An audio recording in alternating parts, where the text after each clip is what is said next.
Super fresh at hot off the press. Artista update para sa inyong mga beshi.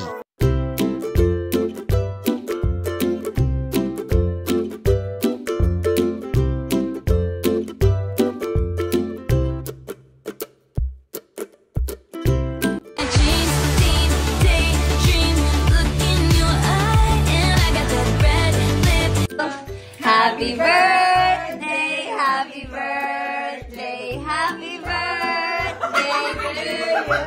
Hoy, kawawa naman si Sashi. Happy birthday. Paghanap ng lighter.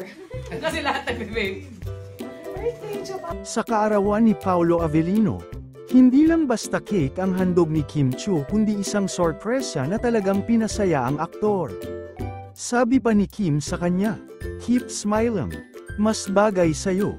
Grabe ang tamis ng gesto ni Kimi. Kaya hindi lang si Paolo ang kinilig kundi ang lahat ng mga tagahanga. Tunay nga namang nakakatuwa ang kanilang magandang pagkakaibigan. Ang kanilang magandang samahan ay patunay na ang tunay na pagkakaibigan ay walang kapantay.